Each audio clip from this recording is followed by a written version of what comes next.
నమస్తే, welcome to 99 TV. నేను జ్యోతి. Updates చూద్దాం. తెలంగాణ మంత్రివర్గ విస్తరణకు ముహూర్తం ఖరారైంది. వచ్చే నెల 3న కేబినెట్ విస్తరణ జరగనుంది.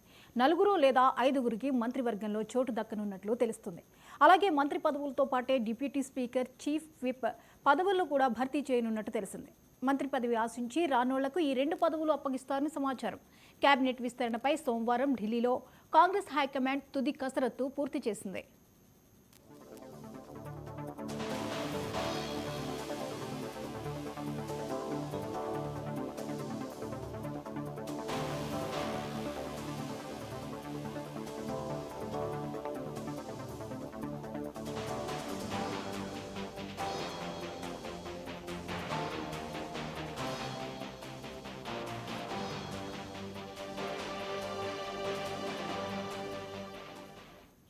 మంగళవారం డిప్యూటీ స్పీకర్, చీఫ్ విప్ పదవులపైన క్లారిటీ వచ్చిందని, ఆ తర్వాతే సీఎం రేవంత్ రెడ్డి ఢిల్లీ నుంచి హైదరాబాద్కు తిరిగొచ్చారని కాంగ్రెస్ వర్గాలు పేర్కొన్నాయి.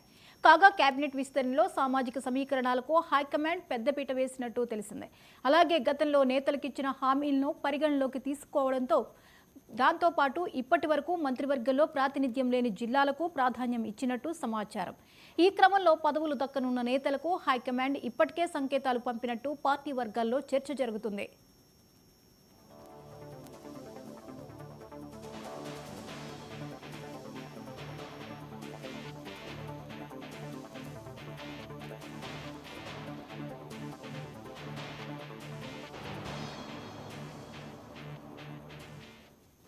మంత్రి పదవుల్లో 2 రెడ్లకు, 2 బీసీలకు, 1 ఎస్సీలకు ఇవ్వాలని హైకమాండ్ నిర్ణయించినట్టు తెలిసింది.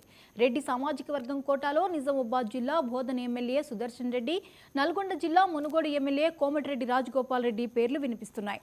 ఉమ్మడి నిజామాబాద్ జిల్లాకు మంత్రివర్గంలో ఇప్పటి వరకు ప్రాతినిధ్యం లేకపోవడం, ఆ జిల్లాలో సుదర్శన్ రెడ్డి సీనియర్ నేత కావడంతో ఆయనకు మంత్రి పదవి దాదాపు ఖాయమైందనే ప్రచారం సాగుతుంది.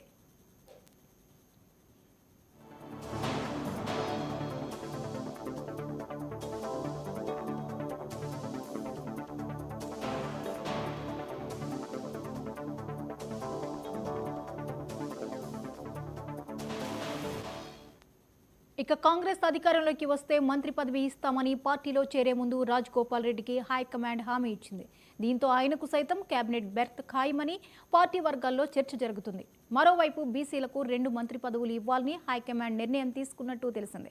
అందులో ఒకటి ముదిరాజ్ సామాజిక వర్గానికి చెందిన వాకాటి శ్రీహరికి దాదాపు ఖాయమైనట్టు తెలుస్తోంది. బీసీ జనాభాలో అత్యధికంగా ఉన్న ముదిరాజులకు మంత్రివర్గంలో స్థానం కల్పిస్తామని లోక్సభ ఎన్నికల టైంలో సీఎం రేవంత్ రెడ్డి హామీ ఇచ్చారు.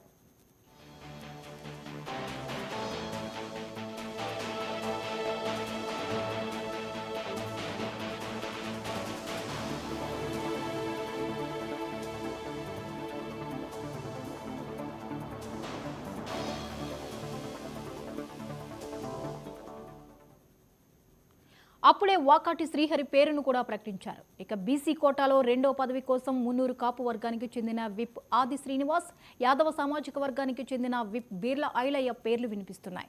ఈ 2 సామాజిక వర్గాల్లో హైకమాండ్ ఎవరి వైపు మొగ్గు చూపుతుందనేది ఇప్పుడు ఆసక్తికరంగా మారింది. ఇంకోవైపు ఎస్సీల్లో ఒకరికి మంత్రి పదవి ఇవ్వాలని హైకమాండ్ నిర్ణయం తీసుకున్నట్టు తెలిసింది. ఈ కోటాలో చెన్నూరు ఎమ్మెల్యే వివేక్ వెంకటస్వామి పేరు వినిపిస్తుంది.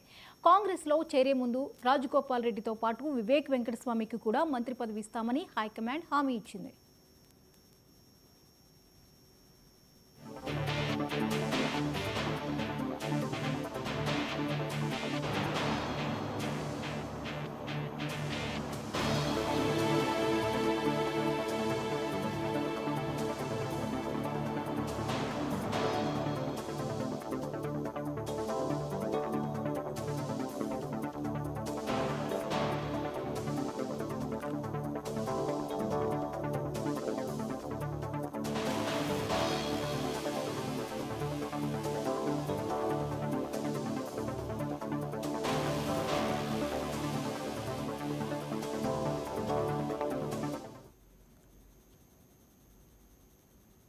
సీఎం చంద్రబాబు నాయుడు నేతృత్వంలో